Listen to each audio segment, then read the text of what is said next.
कहाँ चल दिए साहब? पहले खबर तो सुन लीजिए पब्लिक खबर के रेडियो चौबेपुर पर। आपका अपना देसी रेडियो जो बताता है आपके काम की है बात। किसानी से लेकर सरकारी योजना तक, स्कूल की छुट्टी से लेकर यूनिवर्सिटी एडमिशन तक, जो भी है आपके इर्द गिर्द वो यहाँ जरूर है। तो आइए मिलकर शुरू करते हैं आज के रेडियो चौबेपुर की खबरें। नमस्कार।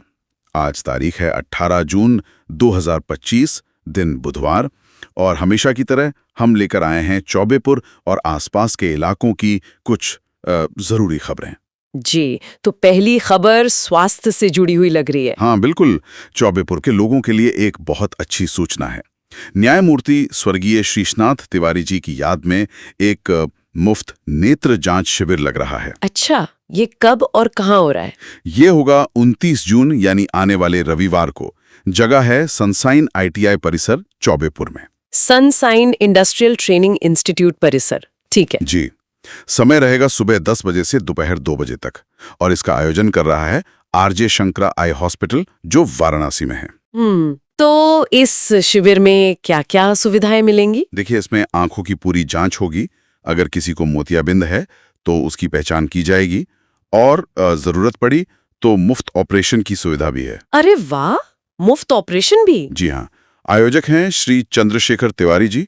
लोग उन्हें मून जी के नाम से जानते हैं। हाँ, मून जी। उन्होंने बताया कि ये उनके पिताजी की याद में है, समाज सेवा का एक छोटा सा प्रयास।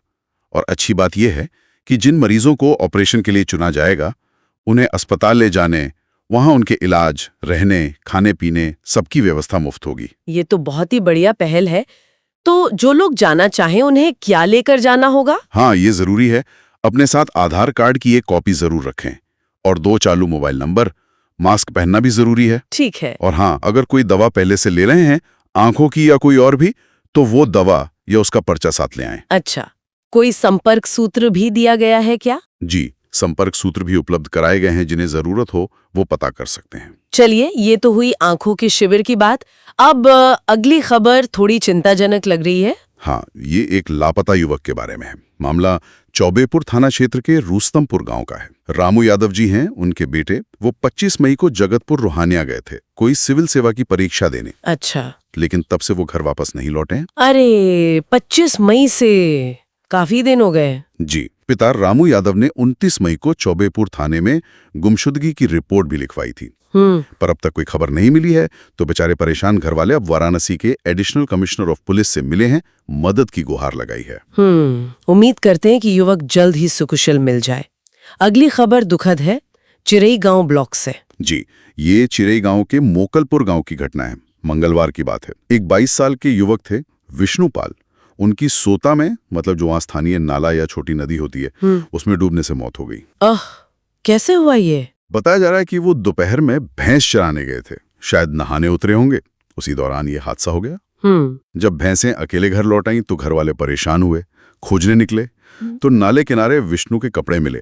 फिर खोजबीन हुई तो करीब 3 बजे दोपहर में उनका शव पानी में मिला। बहुत दुखद। पुलिस ने क्या कार्रवाई की? जी, चांदपुर चौकी की पुलिस मौके पर पहुंची थी। उन्होंने शव को कब्जे में ले लिया है और आगे की जो भी कार्रवाई है वो कर रहे हैं। एक और डूबने की खबर है, ये भी चौबेपुर इलाके से ही है शायद। हाँ, ये भी दुखद है। सोमवार को चंद्रावती के पास रामपुर घाट पर एक किशोर नहाते समय डूब गया था। उगापुर गांव के रहने वाले थे 16 साल के अमरजीत यादव। अच्छा। उनका शव मंगलवार सुबह भंधाहा कला गांव के पास गंगा जी में मिला है।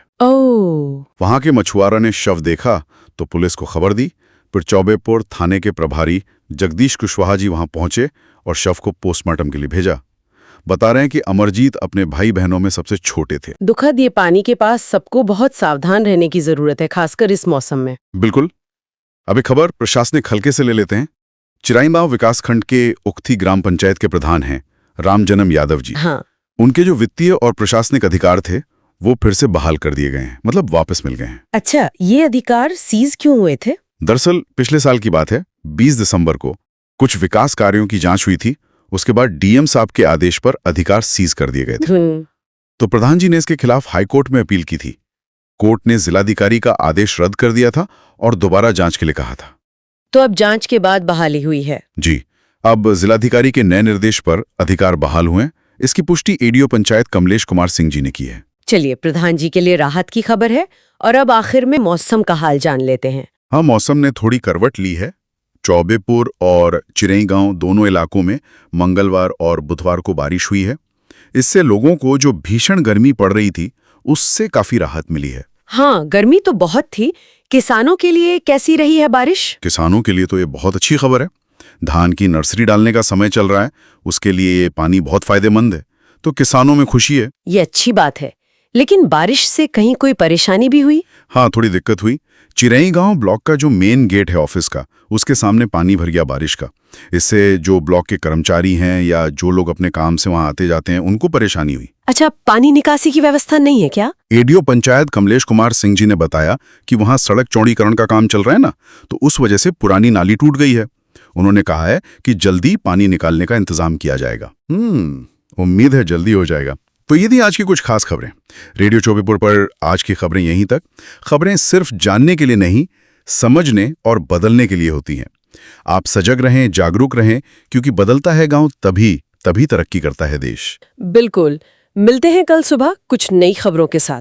तब तक के लिए जय चौबेपुर, जय हिंद, जय भारत।